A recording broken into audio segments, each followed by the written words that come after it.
I'm Peter Reinhart, and this episode is brought to you by my friends at Forno Bravo. I get a lot of requests from people asking for tips on what they should do if they want to get into either the baking or pizza business. You know, how do I start? What should I do? And so I'm just going to share with you a few ideas that to give you some direction, and then we can follow up. You can write to me, if you want to follow up. But I'm going to give you some of my top 5 or 6 tips. Number 1, you can save a lot of money by using used equipment. Used equipment is typically half the price of new equipment, especially if you're in a startup mode and you just don't have a lot of money to work with. Very often the used restaurant or bakery equipment businesses will totally refurbish an old Hobart or oven or this or that, bring it up to give you, it'll be functioning really great as if new. With maybe a 1-year warranty or a 9-month warranty, so it's a great way to get into the game. Ultimately, you're going to want to have more, current or modern equipment as you grow, but you can work to that. Also, you can consider leasing the equipment instead of buying it outright. And there's talk to these suppliers about how do you do lease deals, because then it's like renting the equipment with an option to buy at the end.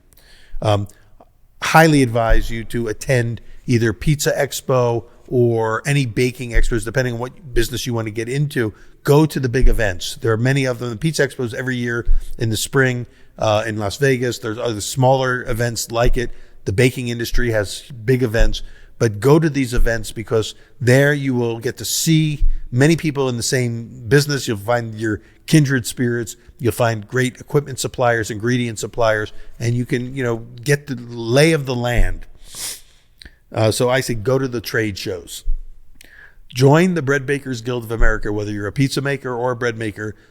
The Bread Bakers Guild of America is the repository of the best archived information and tools and network for people that are, small business people trying to get into the game. bbga.org, Bread Bakers Guild of America.org. It'll be it's very inexpensive to get in, just to be a member, and you'll get information that will change your life. Do a proper business plan. Don't go into business, and this is something I shouldn't even have to say.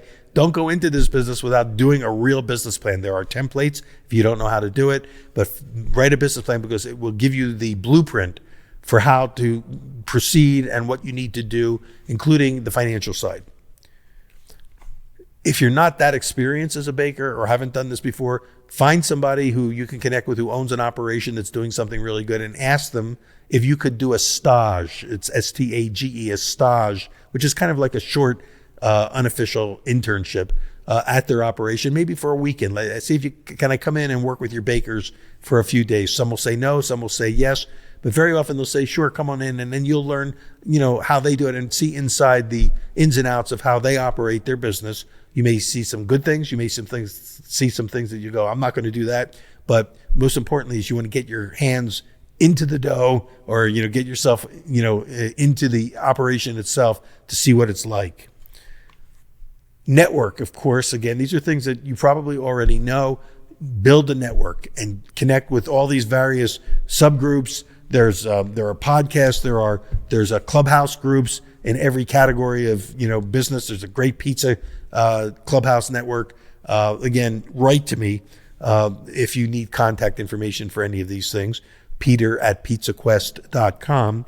And finally, last tip: make sure you raise enough capital, whether you do it through the bank, through family and friends, or that you have money put aside to cover all eventualities. Have more capital than you need, because you can assume that whatever you think it's going to cost you at least 25% more, because things do go wrong. So make sure you have enough money, because more businesses go out of business by being undercapitalized. Again, this is an old cliche, but not everybody knows it, or you forget it. You got out of business because you run out of money, not because you don't have a great product. Final tip: remember that a business is only 10% about the product. You may make the best bread in the world. It's 90% about marketing and selling that product. So make sure that you put enough attention into the business side of it, whether you have a partner, whether you have the right team in place, get the right people. Without the right people, sooner or later, you as the most talented member of that team still are going to wear down. So you have to have partners that are equal to the task. These are all truisms. I hope they're helpful to you. I'm sure they're things you already know. As I said, write to me at peter@pizzaquest.com, and I'll do what I can to steer you in the right direction. Thank you so much for joining me for this episode, and until we meet, may your crust be crisp and your bread always rise.